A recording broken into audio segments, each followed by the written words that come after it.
welcome to the Super Tournament with Tasteless and Artosis. We have a very special 4 days coming up, and we got a new stage, by the way. Yeah, we got the Octagon going on here. Well, this is the only way to have the revenge of the losers tournament, right? Like, this is going to be great, though. I love that we brought back the Octagon. Only used this once before in the DRG Genius Finals. Long time ago. That was a lot of fun, but Super Tournament, so many games coming up these next 4 days. Happy birthday, Artosis. Thank you, Tasteless. How old are you now? What are you, like 55? Or? I'm 55. Yeah, you don't look a day past 40, though. No, I'm almost as old as Red Eye at this point. I've turned 34 today. And I think do we have something for Artosis? Happy birthday. Hey, here we go. Thank you, Jay. Jay, you're too kind. Look at this. Happy birthday to Artosis. Wow. Are we going to take this stuff out? Yeah, I guess so. Jay, our old producer, now works for Blizzard, and I guess that they have sent me some gifts. So let's take a look at it. Looks like Heroes of the Storm t-shirt. Heroes of the Storm. Excellent. I love that game. These are all gifts from Blizzard, I believe. Kerrigan, there you go. That's from Heroes of the Storm, too. I think she might be in another game. Not sure which one. What else is in there? You got a bag? A bag? So sick. There's actually a lot of stuff in here. Can you untie this for me, Tasteless? I'll untie this. I'm like a little kid. I'm like, you open the hard gifts for me. That's right. Oh, what is this? Look at that. Oh, my God. It's a nice bag. And you know what you could put in that bag? You could put a probe. Oh, my gosh. Look at that. We could line all your gifts up here, just like with this balance here. That's from Heroes of the Storm as well, yeah, right? that's from Heroes of the Storm. And what's this? Inside, I got like a hat. I got all sorts of stuff in here, man. Oh, my God. Thank you, Blizzard and Jay. Let's just give Jay the credit. I'm like, Jay, thanks so much. You are the sweetest man. All right, here we go. What else I got a Hearthstone pin. Wow, jeez. You could put that on I guess I'm lucky to have a birthday when we're on air, huh? I know. Damn, I'm going to lie and have another birthday in 6 months when they forget. Later this week, we're going to TGI up and get the free cake, too. They won't know. Some more Heroes pins. That's a Tychus. There we go. Oh, he's a StarCraft guy, too. We got more stuff in here. They're going to try to make us speed this up. This is actually about me today. They don't have any power here. We can keep talking about this. We'll do whatever we want. Right. A Tassadar pin. Just all sorts of pins, man. Wow. Here's a Falstad pin. Well, thank you. Thank you so much, Jay and Blizzard and my favorite game company. They make all the best games. They do make the best games. Yeah. They really do. Wow. I have so many gifts. Happy birthday, Artosis. Thank you. We are going to go ahead and get this tournament started here. Wow. Should we leave some of this stuff up here? Should we leave the probe up here? We'll definitely leave the probe. We're going to have some fun with the probe. There's some Protosses playing today. That's right. That is awesome, though. I am here's our just tickled. Yeah. Thank you so much. Wait, how old are you for real now? You're 34. 34. Wow. Okay. You'll be 33 soon. That's right. I'm never going to catch up to you, I'm afraid. I don't know, Tasteless. I think you already look like you're about 35. So. This is our bracket for today. Statures GuMiho, Hero versus TY, BL versus Ryong, and Dark versus Byun. Yeah, this is going to be a very good day. It's harder to have it's hard to have like a sicker tournament or bracket than what we have here for Super Tournament. Like the lineup is just madness, and the players that you're like, hey, where's Innovation? Don't worry, he's playing tomorrow. Okay, yeah, chill out. It's pretty awesome. These are all best of fives, guys. Get out there, spread the word. Let people know. All I want for my birthday is for everyone to tune in. And, of course, all this awesome stuff that I just got from Blizzard. That's right. I'm not giving this back. Guys, this is a different tournament from what we normally do here at the GSL. Normally, we have a match they have a week or even weeks to prepare for. Yeah. In this case, we're having one of these marathon tournaments. So we're putting all these great players together, and within 4 days, we're going to have a champion. Yeah, this is the GSL's take on the weekend tournament. It was a gigantic qualifier to get into this. There were 2 seeds in Sue and Stats, I believe it was, from GSL Finals. So that makes a lot of sense. And, of course, here is Stats, the #1 seed coming in. He is the best Protoss in the world currently, Tasteless, and going up against GuMiho himself, Towel Terran, the Gumi God. one of the most unpredictable Terrans out there, and a fantastic player. I will say, I think Stats should take this, but GuMiho is like a race of his own. It's very difficult to be prepared against what he's going to do. He definitely marches to his own beat. He's definitely got his own play style. And by the way, guys, we're going to be rapidly moving through these games. Since we have 4 best-of-5s, we could potentially go up to 20 games. Yeah, that's a lot. To put this in perspective, the most that you will ever see on a Code S night, if everything goes to 3 sets, would be 15. So, like, this is going to be probably a very long night. These matches, I think, are a lot closer overall than a lot of the stuff we cast, for instance, in the round of 32 or the round of 16. Here's our map lineup: Cactus Valley, Dukert Precinct, Echo, Proxima Station, and Whirlwind. All right. Pretty cool to see the map lineup here. My first thoughts looking at it is that Stats is the best Protoss in the world and should be able to take this down. Yeah. Has nothing to do with the map pool, but GuMiho has some tricky stuff that he does, and Stats does get caught off guard. He normally starts like his series being greedy. Like That's a lot of the time, he'll be like, okay, well, I'll just like take my third base with like a unit, and then if someone like GuMiho, he might do something like make a few units and go kill that third. So we'll see how it opens. It's usually greed or cheese to start off a best-of-5 with Stats, as Artosis was saying. But then as the series gets a little bit further along, Stats tends to play a much more standard game. A lot of his early openers seem to be attempts to get a read on his opponent. And we are actually about to start this, guys, so tell your friends to join us. This is the Super Tournament, a 4-day marathon with the best StarCraft 2 players in the world. And by that final day, we will crown a champion. Introducing our players in the upper right, in the blue, Protoss player. Splice Stats. That's an interesting shot we got there. I like it. Is he in a black hole? Oh, no, he's in the octagon. The octagon. UFC copied us. Yeah, we want our money back, UFC. In the bottom left, in the red. Psystorm Gaming, GuMiho. They should be calling Conor McGregor the Stats of the UFC. That's right. So this is cool that we mix it up here with the stage. That's a lot of fun. Yeah, that is some cool camera shots right there, man. We are, esports is still very, very new. This is not, I guess with StarCraft it's been around the longest set of everything, but with all these other different tournaments going on, we've seen all these different ways to present two players basically playing in a digital environment. So we can get pretty creative with the physical setup on how that's going to look. I feel like these people in the audience should be like the Street Fighter backgrounds. They should all be like standing up, like wiggling their dollars, and there should be like chickens walking around stuff as they watch these gamers fight. Yeah, exactly. And whenever there's a major battle, the floor shakes and they all fall over. And if we get like 2 games that are too boring before game 3, I just say, drop the scorpions! And a bunch of scorpions drop in the cage, and it's like, oh, man. Yeah. So we have cross spots over here. Terran going for a quick expand into Reaver. And Protoss is doing roughly the same thing. This doesn't really tell us that much, especially on the Protoss side, as far as what they're going to be doing. We want to see whatever that post-cybernetics core tech is going to be, and then we'll have a very good idea of what Stats is going to do. Is it going to be a passive play, which, by the way, he's very good at, or is it going to be something more aggressive? Normally, Protosses do have to initiate a certain number of times in a matchup, unless you're somebody like Rain. Historically, normally you do have to kind of get in there and get your hands dirty. Well, Stats is the closest that we have to a Rain, for sure. Like as far as good defensive play goes, he's definitely the most solid in the world at the moment. But what he's opened with here, okay, this is a very fast Mothership core. Yeah, it should have been this. The very quick Robo to follow it up. It's quite good defensively, and this is going to do well against GuMiho in general. GuMiho has, since the beginning of Legacy of the Void, really favored the Cyclone. And he is getting a Cyclone here. This type of opener that he's doing will shut down a greedy fast third, which will not be taken here by Stats since he went for the Robo.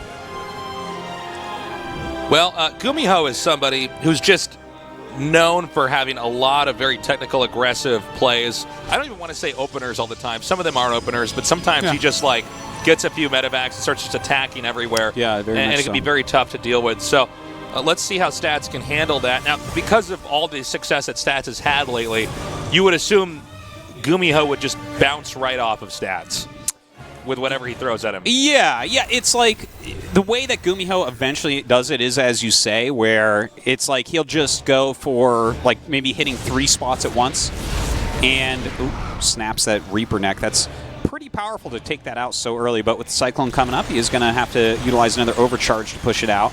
So the Adept is being microed back right now. The Pylon is taking some damage here, and that has now been triggered into the Pylon cannon to zone back the Cyclone. Meanwhile, we have Immortals coming out here, as well as a Robo Bay. Back in the Terran's base, he's just getting all the necessary pieces for the Terran army, so we're seeing more medevacs and Marines coming out here. But the Cyclone pressure, especially double Cyclone, is very, very much an iconic GuMiho style of playing a PvT, or TVP rather. And in fact, this is exactly how he had played against Hero very, very recently, going for a Marine drop alongside a couple of Cyclones poking the front. And the fact that he's already forced out 2 overcharges would be great for him, but there's an Immortal on the way. So the Immortal is enough that he can shut this down. So he gets his Pylon. There's one available overcharge that he could activate if he feels like he needs to, but I don't think that's going to happen with that Immortal in the front. The Immortal basically denies the opportunity to really push any further. Exactly. There's not a lot you could do with the Cyclone to try to like out micro route maneuver an Immortal. The Immortal just is, going to basically win the fight, and we're seeing that right here. Nicely done. Oh, that's brutal. Oh my God, he should have killed that. He did try to do it though. My God. He did try, but yeah, like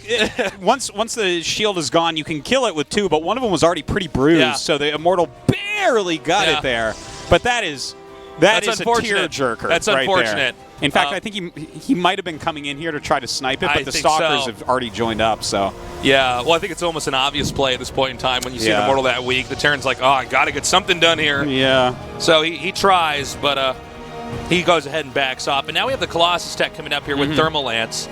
Stim is almost done right now for Terran, so that's really when we can see Terran actually push out on the map and try to reclaim some ground here. But it looks like for the time being, Stats is pretty much impenetrable. Nothing that GuMiho has tried to do has actually worked.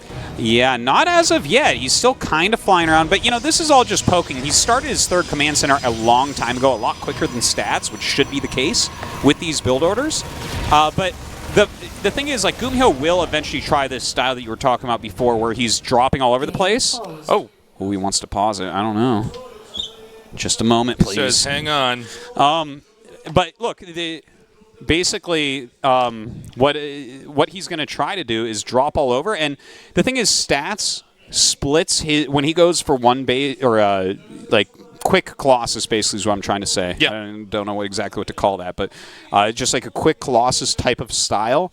No one is better at splitting their units than Stats. Like, he is god tier at having the right units in every location so that nothing can break him. Well, so much of when you're playing Protoss against a Terran is having the ability to control a large army like that correctly and know how to move away, because there are so many abilities that Protoss has to cast and things to factor in when that big fight does happen. The Protoss endgame army is usually incredibly complex. Yeah, there's a lot that you actually have to get done with it overall. Yeah. And I'd say he's the best in the world at that right now. Yeah, I would agree with you on that. And the thing is, can GuMiho break him when he's trying to split everything for this Colossus-based army? Because so there were some audio problems here for GuMiho, guys, but I believe we'll get that resolved, or it should be resolved soon here. Just to recap real quick here, so far it's been a fairly close game. GuMiho's tried to do a few pokes and a little bit of pressure here. It hasn't really done much of anything but badly bruise an Immortal, but the Immortal's still in the game. And if that's not knocked out, then it's pretty... it's still able to do its job. Oh, yeah. Especially since it's normally in the back of a fight anyways. Yeah, totally. So we're back in the game. Let's get this going, guys. This is GuMiho versus Stats, game number 1.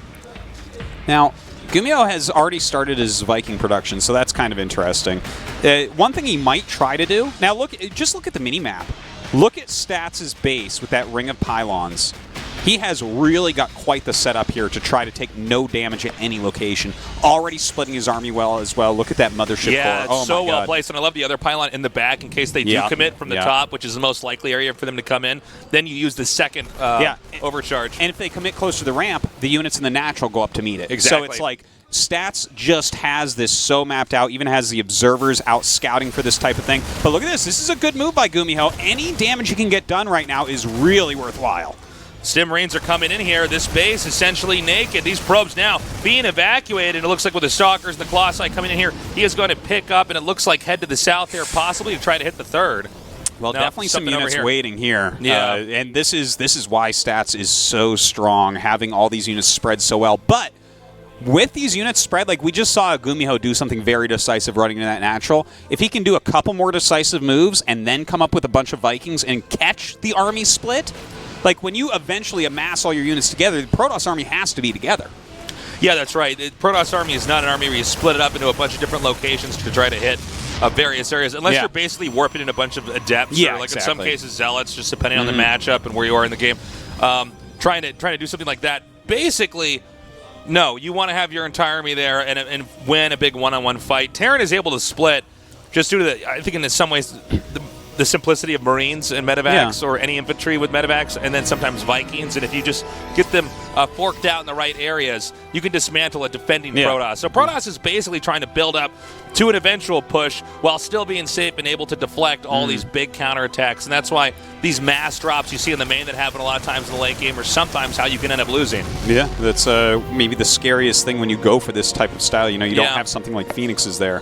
A little bit of harassment still being done by GuMiho. Great job with that. Still a lot of Vikings being produced, but disruptors are being made, which will definitely complement this army quite well. But Stats is getting up to this type of army that's very difficult to beat in a head-up fight. Yeah, this has got to be a little bit worrisome here for GuMiho. In cross spots, it's never easy for either side to push all the way across the map, although it does look like GuMiho's interested in at least trying to start that, getting some pressure on over here. He does want to be vigilant on when exactly Stats does take a fourth base here. Stats is still on 3 bases, as is GuMiho. We have an Adept over here to try to deny any fourth base command center. And it looks like from the southeast actually, we're going to have Terran try to push it and start shaving off some units. And so far, so good. Taking out some Adepts and scanning. It doesn't appear, at least for now, that Stats is in a great position. Yeah, but as he brings the rest of the army down, I think this is where GuMiho just has to run away. He cannot stay here right now. It's too scary. Whoa, man. Just barely not connecting with a lot of those mines there. Now, he does take out some of these Vikings.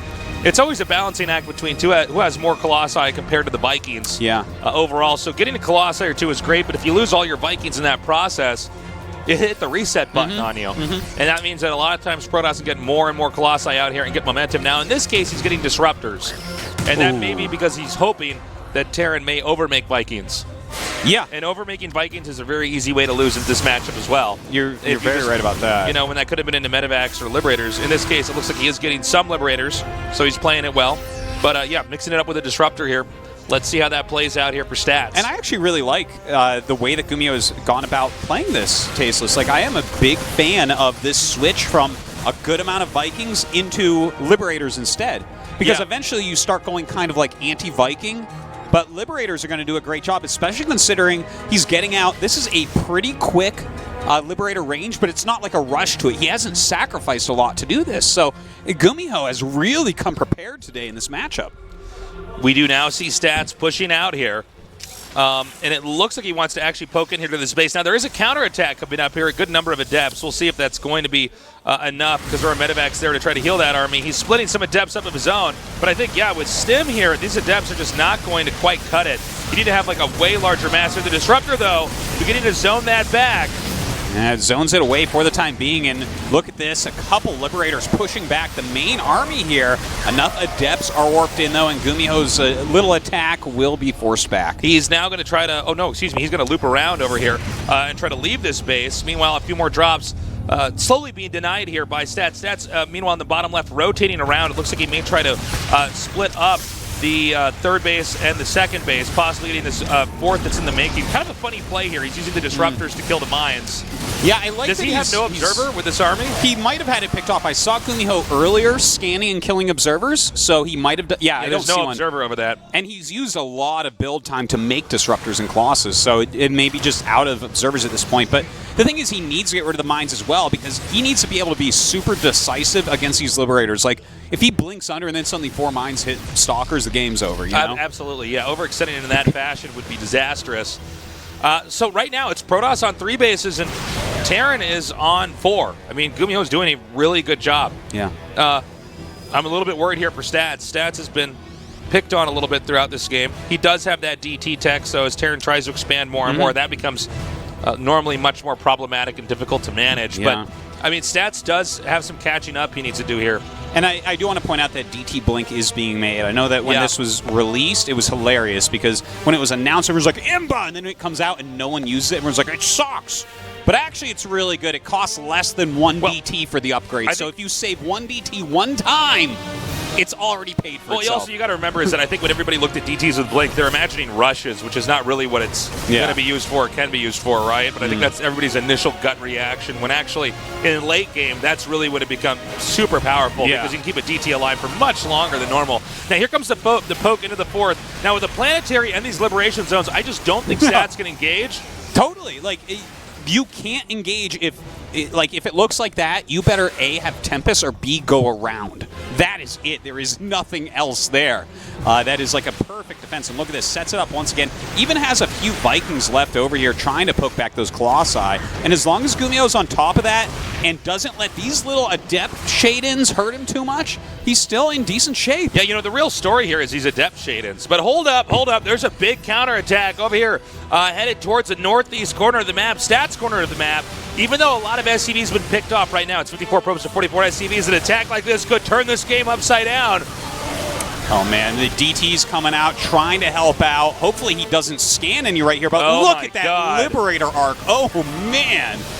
Yeah, I think he could actually lock out the Protoss army from coming in here. Let's take a look at this. These liberation zones, I believe, are... Okay, here we go. They are set up here. I think Stats just lost this game. He absolutely There's just no way he's going to be able to get back here. He needs to just scan. There we go. Takes out those few DTs there. And right now, Stats is going to be on 2 bases, and 1 is not even mining. So basically, Stats has been knocked out of this game. Yeah, he's super dead. Like, what does he even have that shoots up? You think those 3 sentries can take out this many Liberators? I don't. Call it a hunch, yeah, but I'd say no. That should basically be it. I mean, there's still somewhat of an intimidating army here for Stats, but it can't engage this army over here. Oh, I guess if you landed your Vikings and it went into a Disruptor Ball, it would work. That's one way. Revenge of the Robo. That's right. So, GG, nicely done. GuMiho takes game number 1. And let me tell you something, guys. If GuMiho wins this series, that is a crazy upset. Yeah, like, the thing is, GuMiho has been one of these very high-end Terrans. He's definitely one of the top 8 Terrans, which sounds weird to say, but we have a lot of good Terrans right now. But, like, that was a beautiful game from GuMiho in every single way, right? Yeah. He opened with kind of his standard double Cyclone Marine drop, poked as much as he can, got done what he could. Thing is, he took a quick third, seeing the Colossus, knowing that Stats would have to be on the defense, went into the Viking population, right?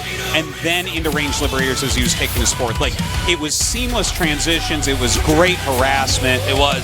I love the way GuMiho played this. It was a beautiful game, and I think he is going to force Stats into a different style.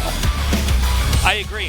Stats did not do anything that we're kind of used to seeing him do in big series where he does something very aggressive or does maybe something a little bit too greedy. He played a very standard game, and GuMiho just continued to get more momentum.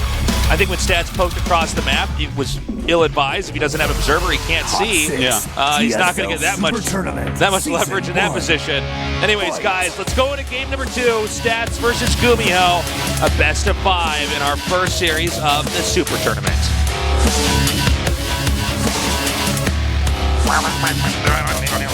Esports music. In the bottom left. Splice. Stats. Super Tournament's so cool. You want to wrestle that mic a little bit more when you cough, Artos? Yeah.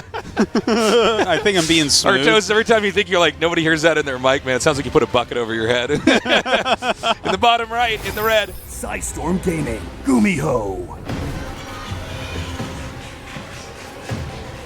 GuMiho just playing like a boss in that first game, man. Like, that was like such just smooth play at every turn. Yeah, it looked really good, man. I'm in love with how he played that one. Wow. Well, here's the thing about players like GuMiho.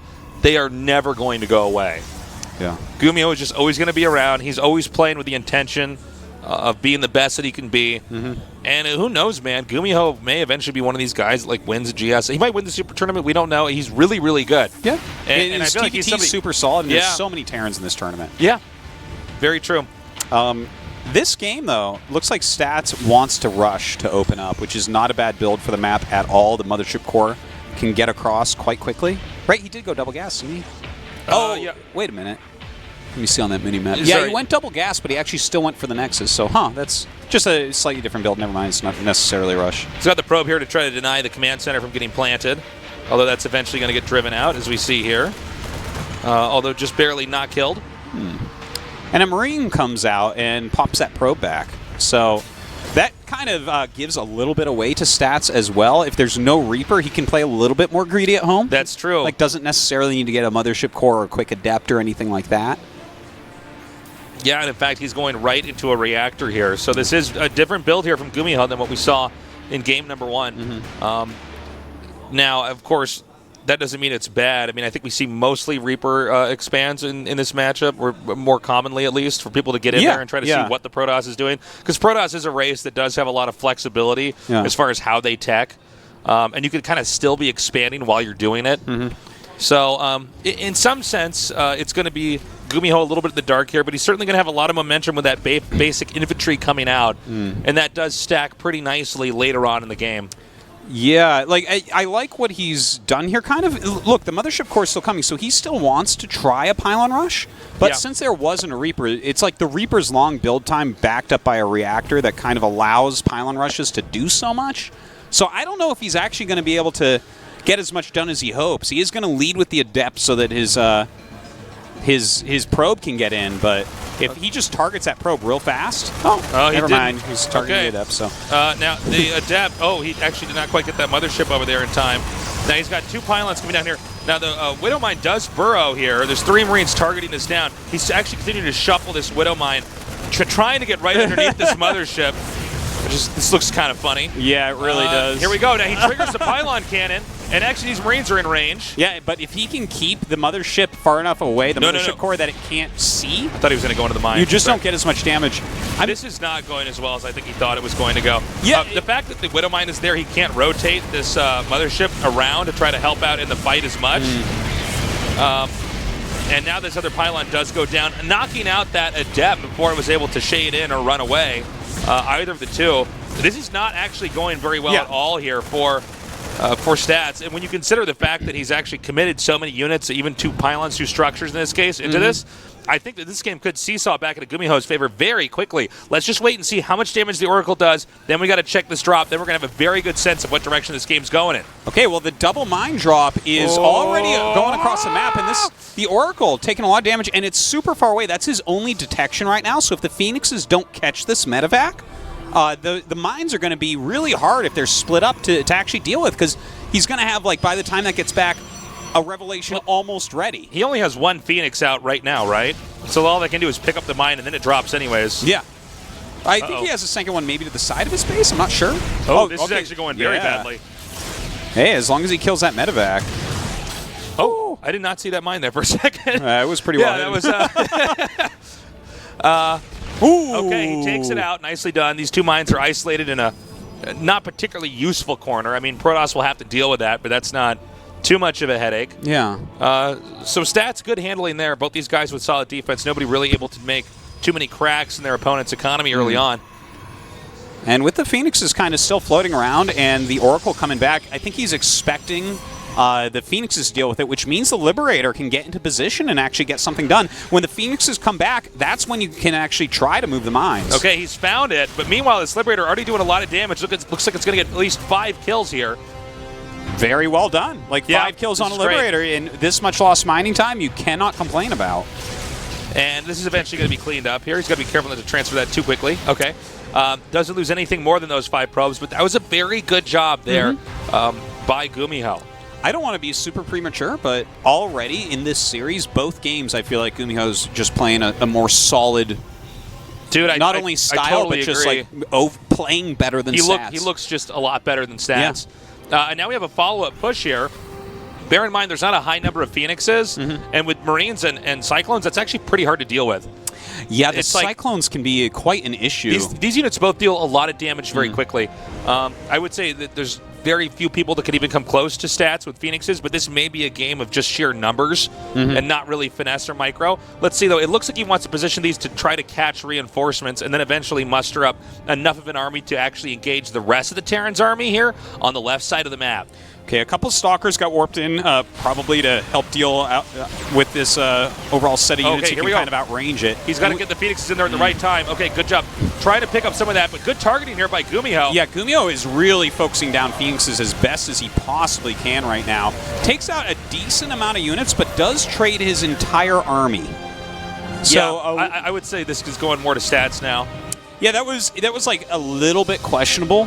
When people are going for Adept Phoenix overall, like I feel like the one mistake I see Terrans make the most is a somewhat early Marine attack. It's like this is really the one unit that Adept Phoenix deals with the best overall. Yeah. You know, they do all this extra light damage and everything. And when you lose that group of units, then suddenly you're off the Protoss's back for long enough they can kind of get what they want. Also, when you look at where Stim is just now finishing, you have to wonder, could that have waited perhaps a little bit longer? He's coming out here now. Now, this might be a really good catch because it's very... What? Wow. Okay, well, nicely done. Great I actually really thought that was going to hit all those Phoenixes. It really looked like it was right at the angle, you know? Yeah. But that was smart, and that's actually going to slow down GuMiho quite a bit. Let's see how this next attack goes. I don't feel like this should be enough as long as the Phoenixes can get over here in time. No, this is kind of funny. Once again, it's good micro from GuMiho, but the problem is as the Phoenixes come back, he just loses everything. I think GuMiho is basically just overextending too much here. Yeah, like Adept Phoenix has a harder time when you get like a slightly bigger army because Adepts don't perfectly scale into the later game. Like once you have Marauders in there, you have some Widow Mines, you have enough damage output that you can instantly kill Phoenixes. But these little group of Marine attacks are like very oftentimes when you see a Terran lose to Adept Phoenix, it's via multiple attacks like that Protoss is able to just kill off with their unit set. And the thing is, when you're playing with like lower unit sets, normally Terran's happy with that to trade against Protoss. But Adept Phoenix is the opposite. It's kind of like Marine and Marauder in the fact that the less units that are on the map, the more powerful that it is. You know, when Terran feeds into this as well, because there's so much technical micro tricks you can do with Phoenixes, as well as Adepts, just out positioning them, Terran is so badly abused when they're in small numbers. Yes. You know, in this matchup, with these unit compositions, Terran, if they just get enough of everything, the Phoenix Adept is rendered useless, and a lot of Protosses have to tech to something more sophisticated later, which gives the Terran a timing to hit them during that tech switch here. But I feel like the way that GuMiho is playing this, he's sort of feeding into the ideal situation that that Stats wants him to. Yeah. I completely 100% agree with you right there. That was so close with that Warp Prism. Is he going to try to go for it still? Oh, man. And he's doing some great trading right now. Look at these small groups of units. It's actually working. Oh. Really nicely done. Okay, so this attack can continue onward. Now we have an attack over here in the front. I actually think this may be game. Well, even if it's not right now, that's a very good Liberator placement, and the Phoenixes are so far across the map. But right now, Stats actually just added another Robo as well as Colossus tech. So, like, even if GuMiho's still in this, suddenly Stats is going to have a ton of splash damage. Yeah, that's kind of what I'm getting at. I feel like losing this much army over and over again, and then the fact that he's killed off a lot of workers back over there. He still has a large chunk of his Phoenixes in this case. This is going to be very tough for GuMiho to ever leave his base. Even the Warp Prism we just got a shot of is still alive back there. Yeah. So, look, I think this should be a game. This should be Stats' game to lose, basically, at this point in time. Definitely agree with your assessment there. It's so unbelievably tough. Like, you can't even go into Vikings from here because there's so many Phoenixes unless he loses all the Phoenixes, right? But even in that case, like, he's trading these Phoenixes so efficiently at the moment. Look at that. He's killing multiple medevacs, picking up so many units. Yeah. More Adepts continue to warp in. It does look like this Warp Prism may end up getting gunned down here, as it was already pretty low, and it is finally eventually taken out. 13 SCV kills during that, and Adepts are now spilling into the second base. Yeah, they're going to be able to get quite a few SCVs, it looks like. Going to shade out as well back towards that third. And GuMiho, he's just putting out fires over and over and over. But during all of this, the power of Stats' army just grows. He has Colossus popping out now. His Thermalance is almost done. He's continuing his upgrades. And, you know, with this many Phoenixes and Colossi together, it's going to be very hard for the Terran to ever kill the Colossus unless they just get a good surround. And when you have inferior supply, you're pretty much guaranteed to not get a surround. Yeah. Yeah, you need like small the armies don't surround big armies. That's just not how it works, guys. So He's going to try to push out, GuMiho is, while Stats is taking a 4th base. Now, I don't think it really matters if Stats, let's pretend that he's forced to cancel this. I don't think it's really the end of the world. I don't know that he'll have to do that anyways. And look how perfect Stats' play is. He doesn't have a ton of units because he spent so many adepts fighting, but he just warped in like 1,000,000 sentries, which perfectly prevents surrounding his army, right? You try to surround, bam, wall of force fields, done. He's on one flank. Okay, and he is slowly dissecting this army. The few Medivacs, Marines, and Marauders are trying to kite back here. Some sentries in the front, tempting Terran to try to engage back on top of that, but every time they turn back around, it's 3 Colossi splash damage hitting him in the face at once. He's got that +1 attack as well. Not the greatest upgrades for Stats, but still doing a little bit of extra work. 4th base gonna go up without too much problem. And GuMiho, like, without this technicality, where does he go? Does he just stay on ground units and try to, you know, maybe because the Phoenix count's getting lower, maybe he can, like, pick him apart by hitting 2 places at once, 3 places at once, or does he try to, like, I don't think he can go into Vikings, but maybe he can go into, like, Liberators? Yeah, I think he'd have to turtle for a long time and get Liberators just much later, but I feel like not even just Stats, but any solid Protoss player can just maintain this lead. Yeah. Also, Terran can't really take a 4th. I guess he could try to take that one that's just to the right of the screenshot over here. I don't know if it's going to work, though. Now, we have a big-ass drop coming in over here. Is this going to be intercepted in time? Oh, boy. Oh, nice boost just in time. But is the Mothership Core sitting here? I don't see it. Oh, my God, it's not. I don't see it, man. Well, this is definitely one way that you can start to come back. And I don't know exactly how much damage he'll get done. Definitely a lot of pylons going down. Oh, my God, that pylon powering a lot of buildings. Yes, it is. There's a word for that, but I forget what it's called. It's called the birthday pylon. Shut up. Surprisingly, he didn't have Phoenix. Wait, I'm sorry, where are the Phoenixes? He only has like a couple left. He's been losing them slowly but surely. Yeah, but I thought he had enough to maybe park them down there and try to catch it. I guess not. Oh! Whoa! Sick mine drop. Oh, my God. Very rarely do we see a mine that gets that much like that. 2 mines that was getting amazing. 15. Yeah. Like, what? In that fight. Okay, well, I got to say, GuMiho is doing all the right stuff to get back into this game. Let's see if he can keep this going here. These are some fantastic moves, but Stats is angry tasteless. Here he goes across the map. His army is just of higher quality, so this is going to be hard to stop. GuMiho immediately trying to get out of here. His SCVs just run around like chickens with their heads cut off. They're going to be picked off very, very easily. Gets away with that command center, though. This is what happens sometimes when you're doing this harass style as Terran, when you've been pushed up against the ropes, is you can have a lot of really exciting blows that do a lot of damage to your opponent, and then they come in there and just wreck one of your front bases. Yeah. Well, Protoss has the bigger army, so even though you've done this damage, he can counterattack you, and it's hard to do too much against it. Yeah, you're generally not killing that much of his core army in this, and that's going to cause GuMiho to tap out. GG Stats wins game number 2, tying this up at 1-1. Yeah, this was an interesting one. Like, I'm a little bit surprised Stats pushed so hard on the early Mothership Core push. Like, when he saw the initial Marine, that's kind of a giveaway, especially if you saw how much gas they mine, that they're going to have more units than normal to defend against that. And, like, but then GuMiho, with the 2 attacks that were mostly Marine-based, like the one with the 2 Medivacs and the one that was before that with the 2 Cyclones, like, I understand that he wants to do these moves, but if you're playing against Adept Phoenix, that is the Adept Phoenix player dream, is that you are moving out with Marines. Yeah, that's when like you get to utilize your army Yeah. And show off what's so good about that style of play. Like, shut everything down. Even if you have like a few Marauders in the front a little bit later on, that's going to help out a ton if they're hitting Marauders instead. We see that happen all the time when Protoss isn't looking, but definitely a couple like short-sighted attacks from GuMiho early on. But overall, I am still loving his play and still giving him a good chance to win this series. All right, guys, we are going into game number 3. The map is Echo. GuMiho has won game number 1, but Stats here with game number 2. This is a best of 5 to find out who will move on to the round of 8.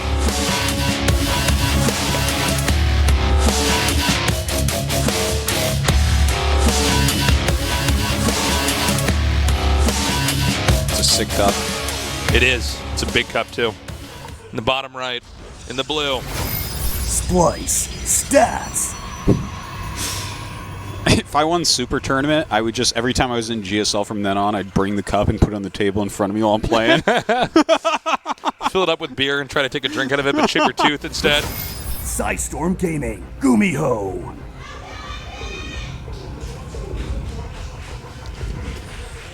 The man with the toweled mouse. That's right. It's like the man with the golden gun, but with the toweled mouse. His squire is there. I'm going to the Super Tournament. Ready my towel. It's the most important thing to bring along with you, Tasteless. It is. It's funny because, before we were casting anything StarCraft 2 related, if somebody had told me that there was a guy who played in tournaments with a towel over his mouse, I would say, that is impossible. Yeah. Not in a high APM game. StarCraft, the thing about StarCraft is it is the fastest esport. There is no game that requires you to play at a speed. Yeah. And there's actually nothing even remotely close to this. Especially for just how much precision clicking you're doing. And then when you see someone like GuMiho that actually has like a washcloth or some kind of towel over the mouse, and I'm like, humans are capable of playing this fast, even under this I know, condition? It's crazy. His sensitivity has to be so high or he'd be dragging his mouse over the towel sides. You would think it would get pulled over. Because for me, if I put it over my mouse, like... We can actually see his mouse hand from here. Let's see how much his wrist moves. Oh, hold on. Yeah, his wrist stays locked on the in one position. Yeah, he probably just has quite high mouse sensitivity. But, I find having sensitivity too high is... I actually had my sensitivity too high for a little while when I played StarCraft. I've always had it super low. Yeah, I don't like yours as low as it is, but, it's tricky, right? Because you can get so used to something, it gets so ingrained in you and how you play. Yeah. But, yeah, this is actually kind of cool because we normally don't get to see the players' hands from where we're casting ever. In any event ever, so this is kind of fun. Yeah, I'm actually standing up and just looking into the octagon. Yeah, it's kind of neat where we are. I wish we had like a zip line that we could just like JJ and like as we fly Tasha over them. Zips in and kicks the other guy in the head. Oh, pylon gets up. Looked like it wasn't going to get there for a second. Once again, looks like he wants to go for this push. But once again, he has 3 Marines here. And there's not 2 pylons this time. You normally want to try to get 2 up here. So this one is going to be forced to be canceled. And here's the thing, okay? So Stats, like, he's obviously very prepared to utilize this opener into Stargate, which this is like a great opener. It's one of the most powerful things you can do in the matchup. But it's against Reaper-type play that you normally want to see it. This is nice micro, though. Look at that. Utilizing that Mothership Core for kind of the alley-oop kill with the Adept. Yeah. I really like it. He actually has the Mothership Core a little bit in the front there for the start of that to try to soak some damage. That one Adept does go down, though. Or, excuse me, no, it doesn't. It's actually backed up now. Oh, that was the second Adept. That was the second Adept. All right, actually, he had to do a double take there for a second. He's forced the Widow Mine up to the front. Ooh, this is fantastic. Now I see why he's really focusing on this so heavily. This time it goes so much better. Oh, he backs up just out of range there. The Marine count's been thinned down enough that the Oracle can just easily combat every single Marine. Now he's going for the reactor. This is going really well here for Stats. Yeah. I think the fact that the Oracle got there just so much earlier than was expected that it actually threw GuMiho off rhythm, and this is where things can really start to fall apart. Okay, he actually, the PC they have me on this time, the mini-map is cut off on the left side. Oh, is not it? even joking. Oh, that's funny, yeah. So I didn't see the proxy. You should use my screen over here. I could see the left side of the mini-map on my screen. I was caught off guard. I'm like, how the hell did he do this with this opener? This is weird. But yeah, no, if it's one base, this all makes a lot of sense with what he's doing. He does insane damage with it. That is a great opener. Now with a Void Ray on the way and 2 gates, there's going to be a strong follow-up as well. Yeah, for sure. The Cyclone is now out, beginning to chase back this Mothership Core.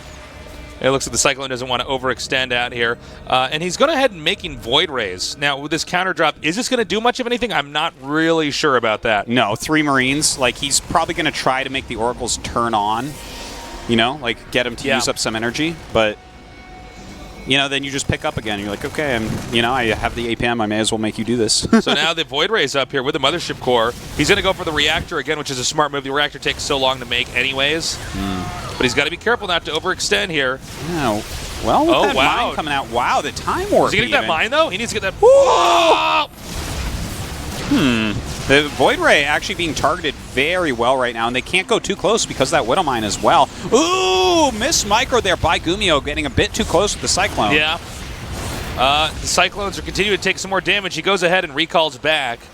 Now, he didn't use those 2 Oracles in that fight. Yeah. Which would have made, I think, all the difference in the world. Yeah, he was, like, being very careful at the medevac. Maybe he thought there was, like, a mine in it or something, but with 3 Marines, I almost feel like he should have instantly come back. But, it's hard to tell. He might have thought that he was trying to hide the mine in there. Yeah, exactly. You know what I mean?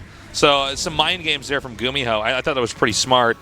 But let's see. Is he going to be able to get it? Okay, very good catch. The amount of times that I think that an Oracle is going to die to a Widow Mine with stats and it doesn't. Yeah. Oh, man.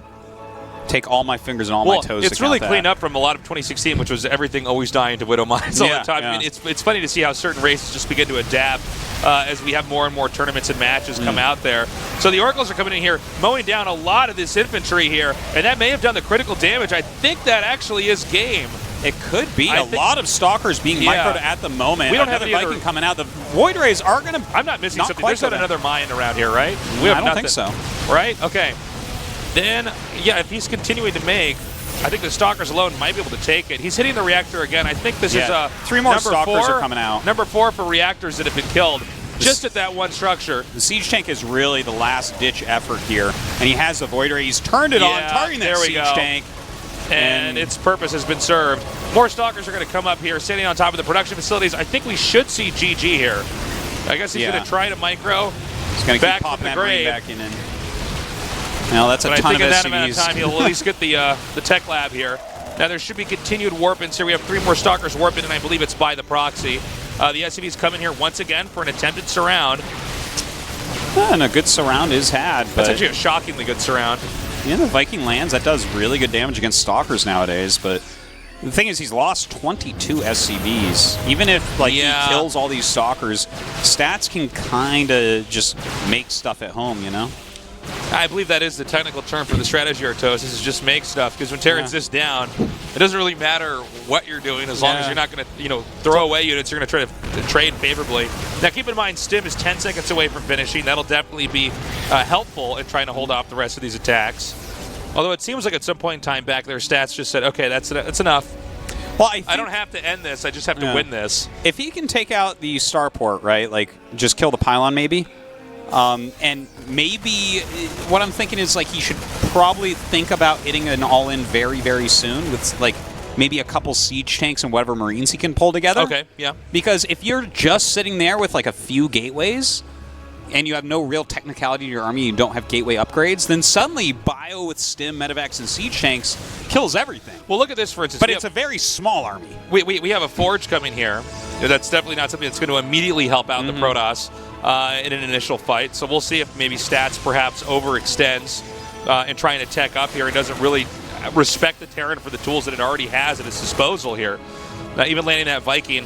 Now, it's pretty futile for Terran to do too much damage here, but you do have to identify it and actually respond to it, or you can lose your base very quickly. In fact, just taking out these Adepts is actually a pretty big deal, guys. It really, really is. Anything he can pick off, because he has more Marines, another Siege Tank on the way, a third being produced. He's about to have +1 in combat shield, so you start putting this all together, and I believe, there's still only 3 gateways for stats, and he's taken a third base. He only has 2 Phoenixes to lift tanks. If those Phoenixes can be neutralized and the tanks actually deal their damage, GuMiho kills the army. Yeah. But that's the problem, right? He is going to lift them. Yeah, I was going to say. And there you go. He's got the Phoenixes. He can pick that up. It's just this infantry over here. Then picks up the Viking since it's tanky enough. It can soak damage. However, these Marines are starting to come forward. Stim is pretty good. One more tank meets up with the group. Ooh, that is one clutch overcharge right there. But now with 2 siege tanks there, a couple of SCVs to help repair everything. I mean, this push is not going to be stopped so easily. I almost feel like he should make a turret or a bunker or something. And I agree. I think he needs to really commit. He needs to hard push this. Now, there's still 2 Phoenixes, so 2 possible lifts on these 2 siege tanks. There is a third one about to meet up with everything else. Glaives are not quite done yet.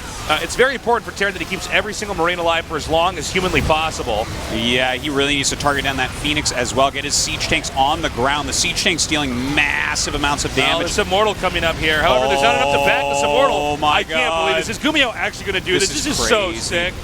This is just insane. Okay. He's actually getting in there. He's staying away from the pylon. The bunker's about to finish. Guess what? +1 attack is about to finish for Protoss. I guess that Forge was really not worth it this time around. The bunker is just so clutch right now. Yeah. Look at that pickup as well. As soon as he actually commits, repairing the siege tank. Oh my God. GuMiho won that. Now that was probably the only way that GuMiho could have done that. That was part GuMiho being a genius, and seizing the moment, and part, I think, Stats really not being grounded in what was actually possible in that game. I think you were 98% right, let's say, at calling that we might see a GG right here. But GuMiho looks at it, he's like, okay, I have a siege tank. No, seriously. He only has 3 gates for sure because it keeps on 3 units, keep coming up again and again and again. And Stats, he got a little greedy, like when it all fell apart at the end. Like, he threw down a Forge, like you said, that doesn't help right away. He threw down a 3rd Nexus, that certainly doesn't help. And GuMiho had to attack, man. He had to get something done immediately. It's funny because, like, that's really the only thing that Terran could do, is try to commit with a push and some tanks. Stim is done, which means that if Protoss doesn't have the right number of units, Terran kills it very quickly. Stim with Medivacs and Marines together in small skirmishes, that's something that Terran just has to have. And yeah, I mean, Stats was back there. He was like making a Forge. His gateways were pretty late. That was certainly a game that Stats, I think, could have and should have won. But GuMiho, he did the one possible counterattack, and he controlled it really well. The siege tanks, he the bunker. Pretty much lost no Marines when he was pushing forward. Yeah. Chased down Adepts a few times. Yeah. Like, every unit counts so much right there. He gunned down the Phoenixes at the right moments when they were picking up the tanks. The tanks dropped. They did enough damage. Then eventually the bunkers finished. And it's a moment where you realize, okay, even though the Immortals finally come out, there's nothing with the Immortal. It doesn't matter. Yeah. You need to have an army with an Immortal. You don't normally just have one Immortal like holding off some kind of a push like that, especially not with Marines and Medivacs. So it was beautifully done. Like, that really was the one out for GuMiho right there, the one chance for victory. You like my probe? I'm patting it, man. It's pretty nice. Dr. Evil stuff going on here. It is Artosis. Jesus can't wait to man our pylon with that one. That's right. Artosis, try to land your coffee right now. Pylon goes on under that. It's Artosis' birthday today. That's right. Happy birthday, Artosis. Blizzard sent me such a nice big gift. That's right. They were too kind to me. This is just one of the many gifts that Artosis got. So send Artosis some love on Twitter. And presents. That's right. And cake. Yeah. This is going to be a cool day today. Yeah. Besides it being your birthday, I'm which loving is already cool. We've got so many good games so far. And by the way, this is kind of an upset, what we're having here. Oh, yeah, we're going to be stalling for a little bit longer, by the way. So we got time to kill. Well, it's really cool, right? Because Stats is considered the best Protoss in the world right now. He's been playing fantastic. Just won GSL Code S. But GuMiho has really come to play today. He has looked very good recently. Had close series like with Hero.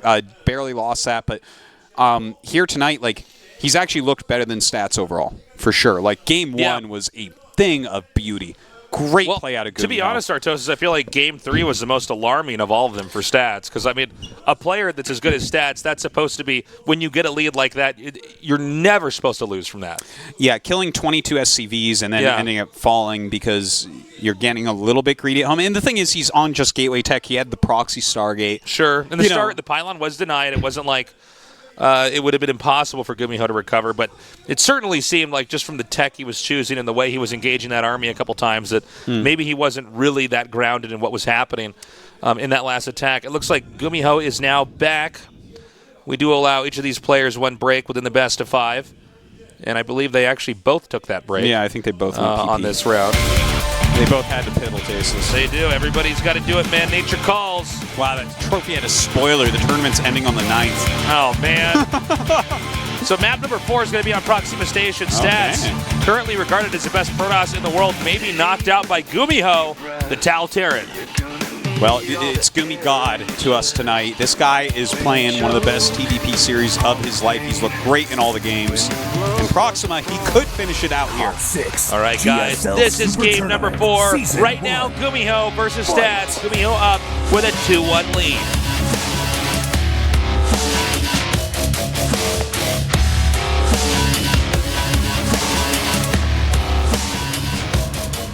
In the bottom left, in the blue. Splice Stats.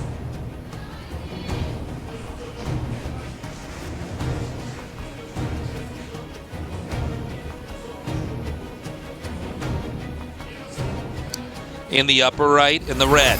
Psystorm Gaming, GuMiho. I like this this new setup we got for the Super Tournament. Yeah, it's really cool. Guys, let us know what you think about that. Us at Afrika TV and us on Twitter as well. That's pretty cool, though. I like it. It's something different. Yeah, well, I like the whole idea, like revenge of the losers or whatever. Yeah. Because it's like, okay, well, 14 of these players are coming in, and Sue and Stats both have, big bullseyes on their backs for getting all the way to that GSL Codes finals. And, we might see the defending champion just fall straight up right here. Definitely a possibility. So we have the scouting probe coming in now. It's going to be really weird if Stats actually loses here, because I will not lie. I actually came in here with a very specific expectation for the starting best of 5. Yeah. I thought Stats was going to crush it. And, I mean, even if Stats wins from here, like winning this game and the next, that means he, like, barely survived this. Yeah. Yeah, it's very true. And especially when you look at, like, Game 2, that could have been a GuMiho game. Yeah, like, even when GuMiho got behind after losing a few attacks and taking some damage, he started, like, a very noble comeback. Game 3 could have been a Stats game. Yeah, yeah. But these guys look like, so far they've made great games against each other. This is really entertaining. Super well matched. And let's not forget that GuMiho plays a slightly alternative style. I want to go out on a limb and say that if in the previous game GuMiho had opened with Reaper instead of Marine, Stats would have won that game, I think. Because, I think you might be right. The kind of like quicker reactor, you can kind of get the Marines out. He ends up not losing the reactor so quickly, at more units overall, pushing everything back.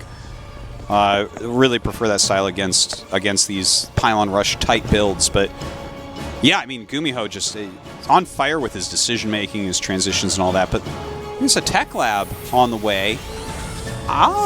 You know what he might be going for? He could be going for one of these TY builds where you have like a Raven and siege tanks, and you're just like, oh, you're third base? Yeah, no. Well, you know something that's really interesting? If we just go back to IEM, for instance, talking about this matchup specifically, PVT, it does seem like Stats occasionally has weaknesses or softness in his play versus a handful of tanks hitting him early on. Yeah. He's basically set up to stop drops.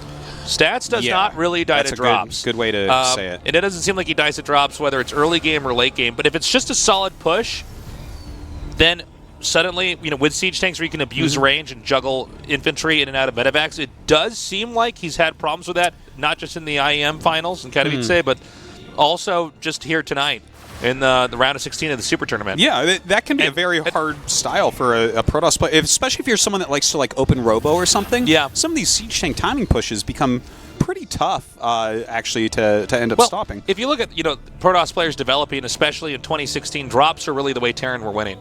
It was a lot of drops. Very much so.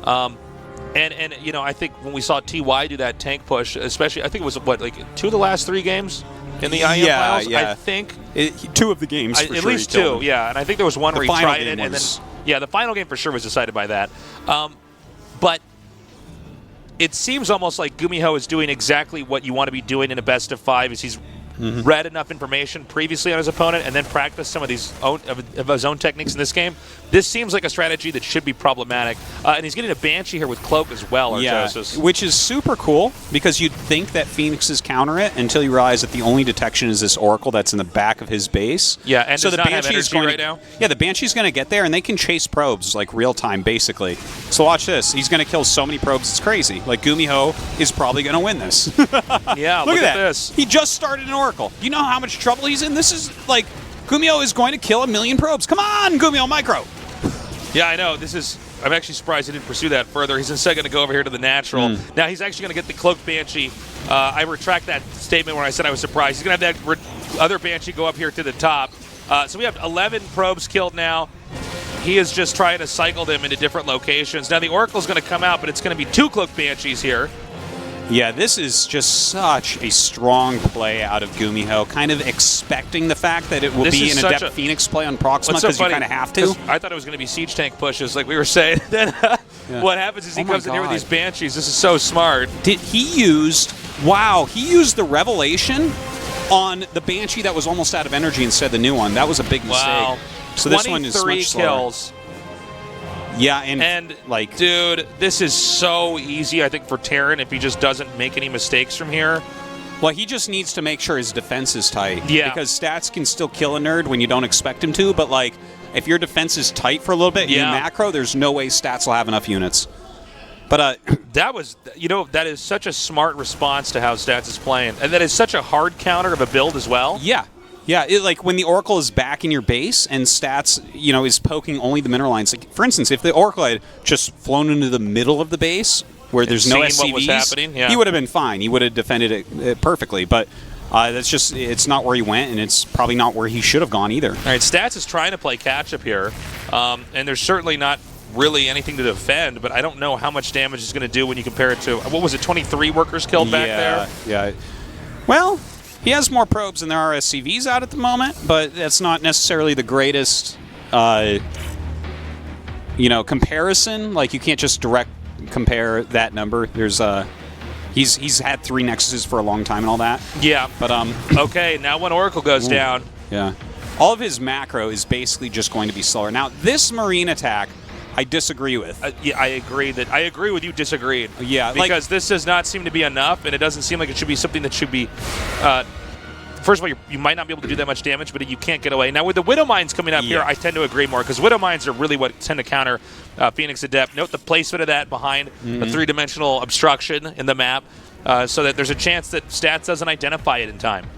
Yeah, like if he happens to fly over that can be a game-ending mistake right there. But GuMiho just needs to be careful here. He cannot be throwing away a group of Marines. Like, that is the least forgivable thing that could happen in this game. Once he hits a critical mass, which I think he's getting to very quickly at this point, I don't think that Stats is going to be able to do too much, but +1 and Glaives are going to be all finished here now. Keep in mind, even though we've seen both these guys do very well in different games, it's been a lot of back-and-forth games, which is kind of funny.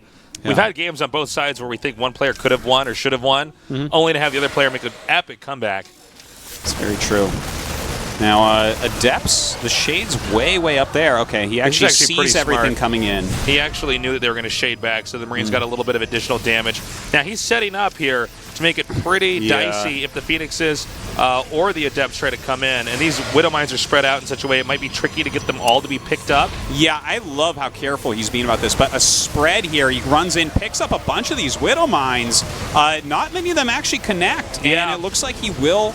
And in fact, kill off everything. One of those Widow Mines actually just connected on the Adept and not the Phoenixes, just due to the angle that it came in there at. So, I got to say, man, Stats is actually pretty impressive. Yeah, he's really fought his way right back into it. We were talking about this earlier. Perhaps it is too early to try to push. Yeah, no, that just doesn't seem to be advisable. A lot of these pushes, it's like, well, I gained an advantage by killing 23 SCVs, but then you throw the advantage away by losing a ton of units. You weren't killing their army. Their army's not going to be smaller if you push out immediately. If you kill that many probes, right, and they have 3 Nexuses, they're spending all their money on recreating probes. But what you're going to have is quicker macro. Like they're going to, it's going to take them longer to get their gateways up and get them fully producing. So if you're giving away any units, like the units that this is designed to kill off the most easily, that's where it becomes a little bit difficult. Now, look at this group of units. What if he had all those other Marines and Widow Mines he had before with this? Yeah, exactly. Would that not just be a win? Well, yeah, if you have so many Widow Mines, it would have to be every single Phoenix picking up every single mine in the fight. And meanwhile, that's all happening. The Marines are stimming and dealing damage and distributing that damage better than the Adepts are actually distributing their glaives. And there'd be like 70 Marines right now instead of 42. Yeah. So that's a... it's definitely a lot. Thing is, like, I still think that GuMiho is going to be able to take it, but we will see. We'll see. Well, the angle here is just better for GuMiho overall if he tries to engage here. Now, the Phoenixes are picking up. The Adepts do not have premium surface area, so a lot of them are getting mowed down. The Phoenixes disappear. It's just Adepts. I do not believe that Stats can hang on here. The momentum for GuMiho is just too much. Wow, great plays here out of GuMiho, man. Getting the Observer, too. Are we going to see Stats tap out? I do think so. GuMiho has pretty much done it. There's no units left for Stats, and I think he's basically sitting there in shock. GG. Wow. Great plays out of GuMiho here tonight with a 3-1 victory over the defending GSL Codes champion. Wow. Wow, wow, wow. I got to say, that's surprising, man. If GuMiho could take out Stats, dude, he could take out anybody. Yeah.